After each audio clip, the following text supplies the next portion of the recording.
Hello everybody and welcome to the War Room. This one is for the Brave CF 57 main event for the vacant bantamweight title between Hamza Kooheji and Brad Katona. This is a really interesting fight. Both of these guys have got very similar records and very similar styles in some ways. So Kooheji has got a 1-inch height advantage at 5'7" compared to Brad Katona at 5'6". Kooheji's 11-2 with 2 submissions and 3 TKO finishes. Brad Katona with 3 submissions and 1 TKO finish. 2 guillotines and a rear naked choke for Katona. A rear naked choke and a north-south choke for Kooheji. Now, most of you will know Brad Katona from being the winner of the Ultimate Fighter 27. It's also worth noting that he got a rear naked choke on that season as well. A very, very durable, talented and intelligent individual. Now trains with John Kavanagh over at SBG Island. Hamza Kooheji has spent most of his career in Brave and has looked fantastic against almost every one of his opponents. Sometimes they've given him a few challenges, and that's where I feel like Brad Katona is going to be watching for. So I'm going to go through a few clips today and show you a couple of things that I've seen, some things that make this fight very interesting. If we start with Kooheji, what you'll notice is that he's quite happy to stand his ground. This is against a UK veteran, Aiden James, who was, height and reach advantage. He's able to switch stance as well, so making him a real challenge for any opponent that's facing him. And what we see with Kooheji is that he stood his ground and he was waiting for Aiden to step in so he could counter him, slipping his head off the center line as you'll see here, and countering him with big shots. Lovely slip there, as you can see. As Aiden James from a orthodox stance, which is relevant because this is what Brad Katona's stance is. He fires that lead hand out, and you'll see Hamza slip to the outside and throw that straight left down the pipe that snaps his head back and then comes over the top with a big right hook that clips him on the chin. Lovely shots there. And I say he likes to stand his ground. He will quite happily stand and trade with anybody. He does like to push his opponents back, but he really doesn't like to give ground. And his footwork from side to side, as you'll see here, is really nice. Stepping around his opponent and staying in the pocket to strike using really nice hooks and uppercuts. The majority of the time he's trying to push them back so he can set up his takedowns, but there is a high volume of strikes that come from him all the way through his fights, and he will fire that left high kick as well. You'll see it crack his opponent on the side of the head here, which is what sets up the flurry to the takedown. Really dangerous guy, much higher volume I would say than Brad Katona, who is a bit more paced with his striking certainly. But they do occupy the same space. I mean, they both want to be in this position.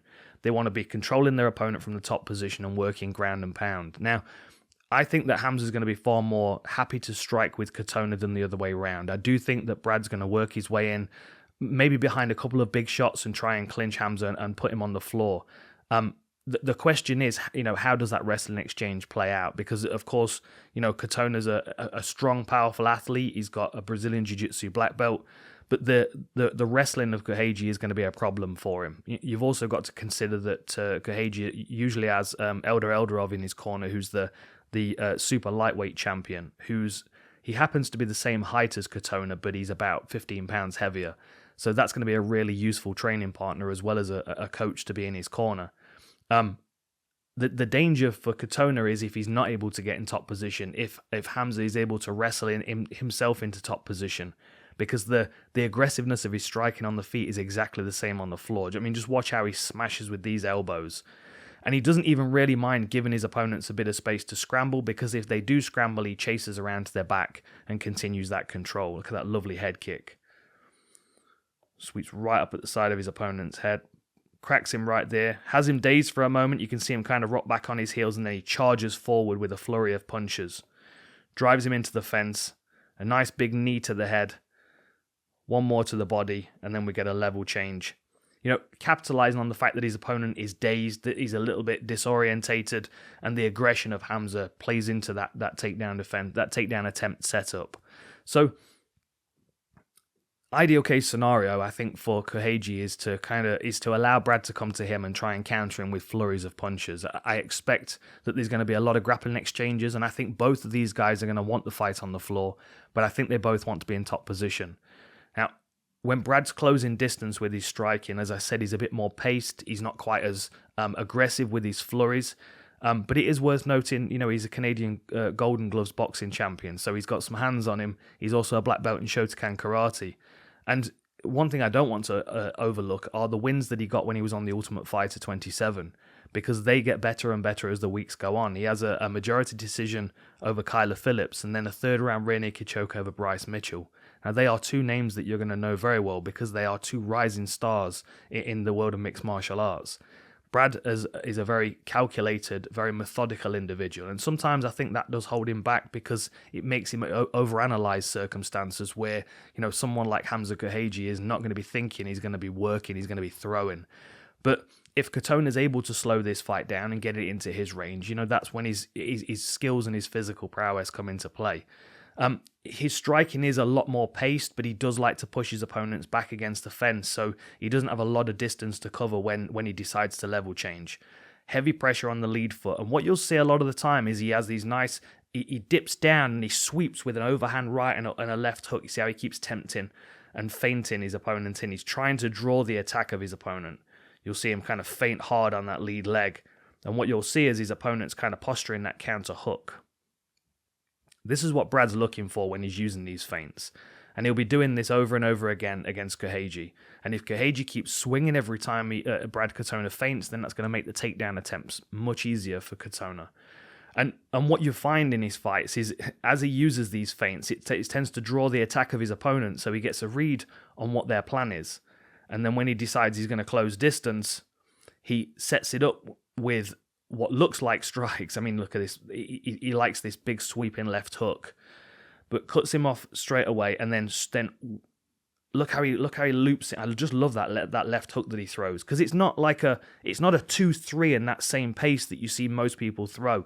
He dips and he throws over with the right hand, but because he's low, there's a moment where his opponent is considering a level change. He's considering takedown defense, and as his hands come down, that's when he sweeps across with that big left hook. It's a really good combination to work in amongst his takedowns because of that dip that he uses. You'll see it. Look, there's the dip. He's slipping to the inside. He's thrown over the top, but you can see the reaction of his opponent. He curls up, but he's also expecting a takedown to be defended here. You see how he drops his hands. He brings his elbows in because he's expecting to have to get underhooks and stop Katona taking him down. And in this moment, you're going to see Katona sweep across with a big left hook and catch him right on the side of the head. And you'll see this over and over again. So if Hamza finds himself backed up against the fence, trying to judge what Katona's going to do in that moment when he dips, whether the overhand rights come in, whether the sweeping lefts come in, or whether he's actually level changing, gives him three things to concentrate on. It's difficult to pick one to defend when you're not sure exactly which one's coming, which is why Brad Katona's game works so well when people are closed down. Once he gets people up against the fence, you can see this physical strength and condition that he's got, as well as a very good understanding of how to destabilize someone's base. Like right here, you can see he's leaning into the fence, into his opponent. He's driving that head pressure, and you can see him driving his head right into his opponent there. And what that does is it puts all of his opponent's weight on that back foot, and you can see that the lead leg, the left leg of his opponent, is just kind of drifting off the floor here. There's a bit of space underneath that heel. There's a lightness to that leg which can be exploited. And what you'll notice is that Katona just hooks and kicks it, chops it, and then drops straight down. See how he restabilizes his foot. Kick, and then replace that leg. So he's not landing in an awkward position. He's not being destabilized when he lands.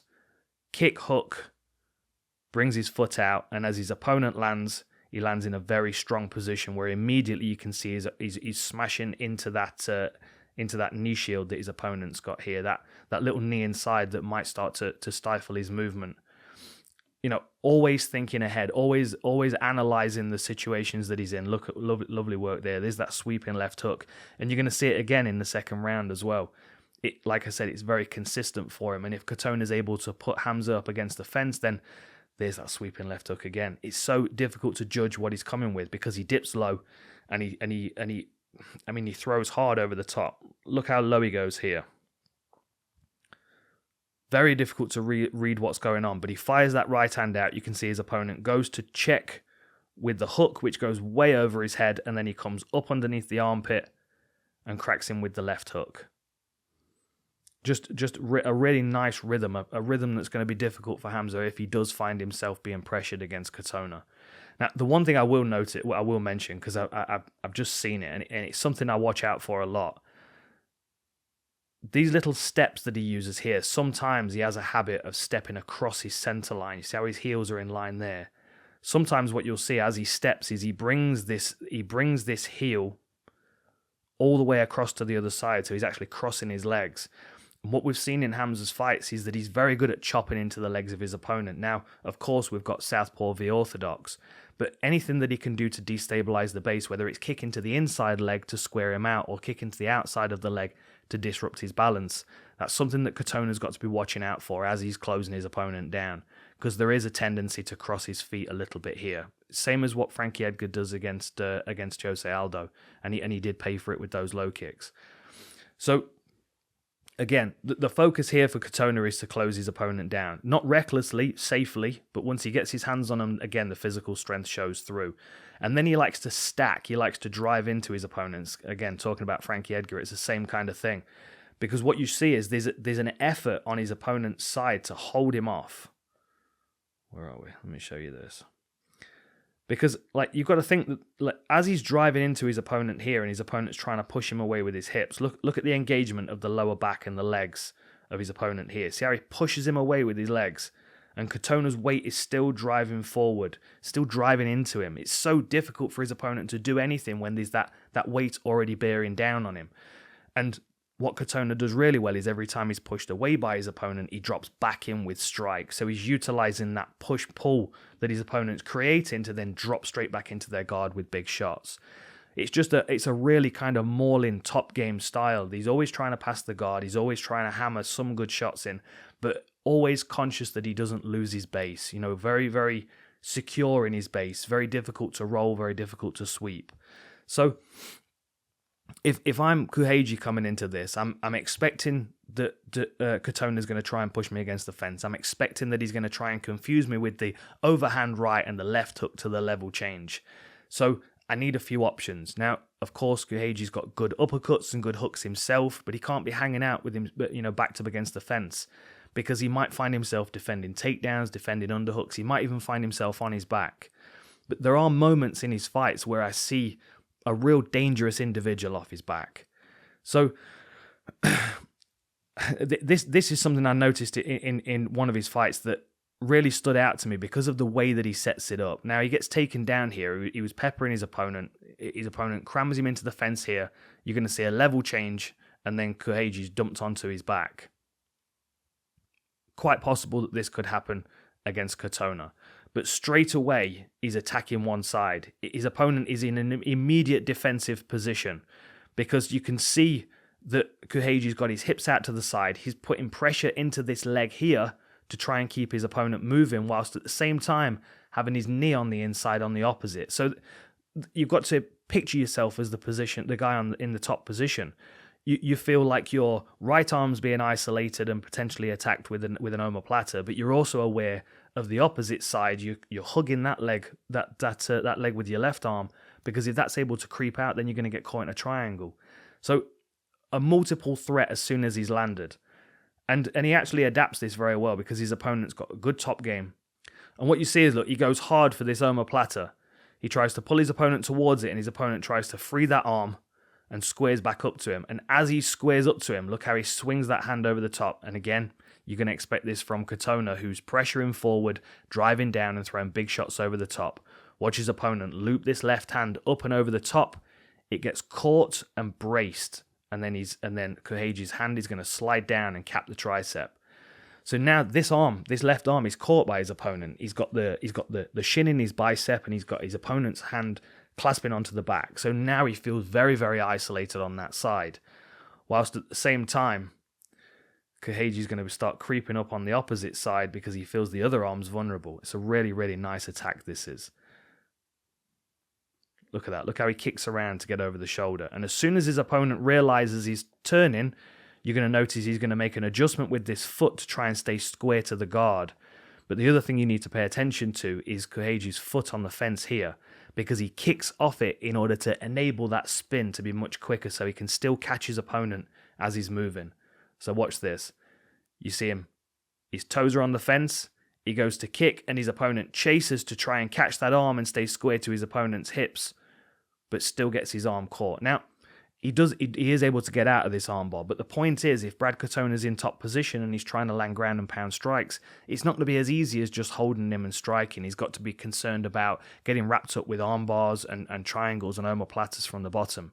And most of these things are good space creators. If you find yourself caught in somebody's guard, sometimes, I mean, I used to do it myself. It's probably not the best thing to do, but sometimes I would casually offer them an armbar so I could bail out and start to pass.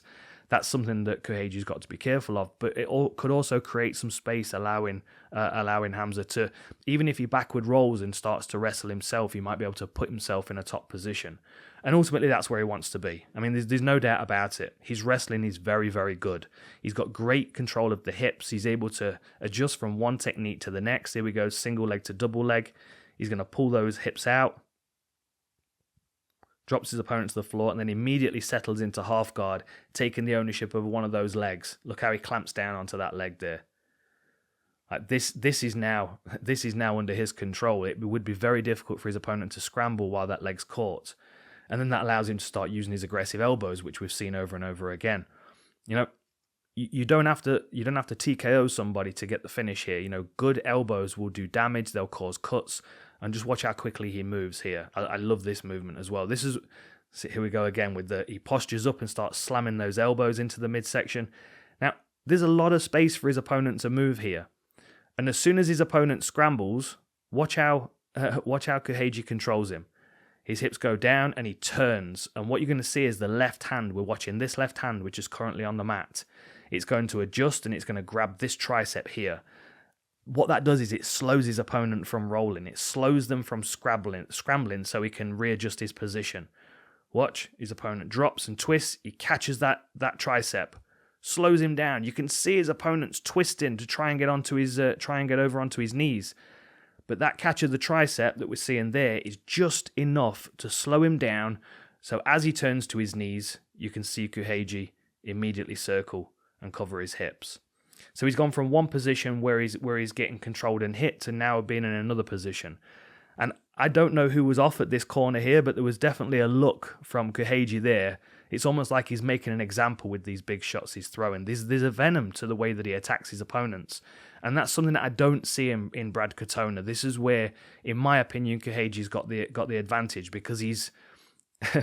There's more meaning in those shots. He is really trying to hurt his opponent. Katona, for me, seems much more like a competitor that's coming in to win, coming in to control, maybe work a submission. He does throw strikes, of course. He does dig good shots to the body and head, but they don't have the same kind of intention that Kooheji's do. So, if Katona finds himself on a wrestling defensive, if he is taken down, which may well happen, again, it's not safe to be working in top position and ignoring the threats of your opponent, because this is exactly what happens in this fight here, where Katona is able to recover a guillotine. Now, he doesn't land in a very favorable position here. What you'll see is his opponent goes for the outside hook, and he lands with kind of a rough wrap on the chin. You can see that he's got his left hand's kind of capped on his opponent's chin, but still not in an ideal position at all when he lands. But he's able to switch and move and adjust to a butterfly hook. You'll see here. So now he's got his butterfly guard back, and he's going to readjust and he's going to attack that guillotine again. See how he pushes the head to the side there. Left hand to the side of the head, pushes it to the side, and then sits and postures up to rewrap that chin with the opposite leg. With the opposite hand. And now this is where the butterfly hooks come into play. He clears those butterfly hooks, clamps on that neck, and then controls his opponent's body. And this is a really nice guillotine finish. And this could quite easily be an option for Katona if he finds himself under wrestling pressure. Beautiful guillotine there. Even as his opponent's trying to stack him up, you can see he's got control of the body with the guard. You can see he's wrapped around the neck as well. And what he's doing is he's cranking, he's driving down with the back of his tricep, driving his chest forward to put pressure into the underside of the neck of his opponent on that guillotine. Lovely work. Now, one thing I will mention while we're here, is that Brad Katona's never been stopped. He's got 2 losses on his record. They're both decisions. The 2 losses on Kooheji's record, one is a TKO from a knee at about 24 seconds of the first round. The other one is a rear naked choke against Khalid Taha. So there is a vulnerability there of him getting caught, getting his neck tangled up. There are options here for Brad Katona to look to finish by submission. It's going to be very difficult because Kooheji is going to constantly be trying to circle to his back. But if I'm Katona, I'm keeping this in the back of my mind because you don't want to be jumping on guillotines and giving up position. But if you find yourself constantly taken down, or if you're in a bit of a stagnant position where your opponent's waiting to finish a takedown, that's when you can start attacking next to, maybe instigate some kind of movement. The benefit of Hamza's style, though, is that he's very, very good at getting past the guard immediately. And what you'll see against this opponent is exactly that. So what he does here, and you'll see it, and it's a very similar takedown to the one that we saw used against Brad Katona, but the point of difference here is that he goes hook on the inside instead of hook on the outside. Now, this is a benefit to him because it puts him straight over the far side knee. Hook and lands, and then he covers that far side leg. You see immediately he brings the hand up here. He brings that elbow up. He's trying to stuff that knee down so he can pass to half guard, but he's not wasting his time. He's not settling in half guard so his opponents can look to scramble, look to re-establish their guard. Watch this. He stuffs it down. This is lovely movement. He braces that knee where it is so his opponent can't pull it up anymore. He frees his right leg and he steps around, drops his hip in front of the knee. Now this knee's invalidated because he's dropped his hip in front of it, and you can see just out of the corner of our screen with this red red tape on his glove, that is Hamza posturing to strike, and you can see his opponent with the blue tape is grabbing onto that wrist. Of course, in his mind, he's stopping getting punched in the face, but what he does in the process is he gets his arm pinned both sides, because he goes from an overhook on this side, as you can see, to as soon as the arm is trapped by the leg and he finds himself in a crucifix position, he tries to circle this hand back around and to freedom, to which Hamza drops his head and catches. And now he's in a crucifix position. As soon as Hamza feels that this arm is in a vulnerable position, we're watching this arm here. As soon as he feels this pop out, he brings his knees together so he now knows he's got ownership of that. Just like he does when he's in half guard top up against the fence with his opponent's legs. That kinesthetic awareness of, okay, I know where his arm is now even without looking at it. And he crosses his feet, so now he's got ownership of that arm. And then he's free to just rain down big shots here. And he was able to hold his opponent here for a good amount of time and keep smashing with these elbows. And the referee was taking a good look, but there was nothing his opponent could do because, as you can see, he's got this arm trapped underneath his neck, and then he's got this arm trapped between his legs. It's a perfect crucifix position. And as he keeps chipping away with these shots, he lands a really good elbow across the side of the cheekbone and the nose, and causes a cut. And that's when the referee steps in and realizes that his opponent is no longer able to defend himself. Lovely short elbows here. Now, it is going to be very difficult to control Brad Katona in that position because he's so powerful and explosive. This is going to be a position that he will be drilling with John Kavanagh. He'll know that there's a possibility that he gets caught in a crucifix because it's a consistent part of Kooheji's game. But in those moments, he only has to be caught for a few seconds and get a couple of good elbows to the face to cause a cut. And this is a 5-round fight, you've got to bear in mind. This is a championship fight. You don't want to be picking up cuts in the first couple of rounds because the fight might get stopped by TKO, and then he doesn't get the belt that he's worked so hard to get. So in summary, you've got Hamza Kooheji, who's an aggressive southpaw fighter with great wrestling. He likes to stand his ground and trade uppercuts and hooks with his opponent. He'll step in with that big left high kick to weaken their defenses and then go crashing in behind more punches and knees to get his takedowns. Once he's on the floor and he's got that hip control of his opponent, he's excellent at moving around them and slowing them down by catching triceps and wrists and whatever else he needs to slow their movement down, and continues to work that ground and pound. Never clamping hard on someone so they can't move but not doing anything with it. He's quite happy, as I said, to create space, to land elbows, and then let them scramble so he can continue controlling them in the movement. On the other side, Brad Katona, a bit more cautious with his striking, but he's going to try and edge his way forward, and he's going to be posturing that overhand right and that left hook and the level change. And those three accompanied with one another, it's very difficult to predict which one comes. Brad, I feel like he's going to feel very, very strong for Kooheji in the opening rounds, but that physical strength might start to diminish if the scrambling ability of Kooheji keeps this fight moving. This is a really interesting one. Both of these guys are very skilled. They're in a very similar stage of their career. They both come out of great teams. You know, you've got Kooheji with Eldarov in his corner. You've got Brad Katona with John Kavanagh in his corner. Who knows what their game plans are going to be, but these two guys are very set in their styles. There's a belt on the line, and they're going to be coming prepared for 25 minutes of battle. I cannot wait for this fight. March 11th, Brave CF 57. Make sure you check it out. It is for the vacant bantamweight title in the Kingdom of Bahrain. It's going to be a good fight.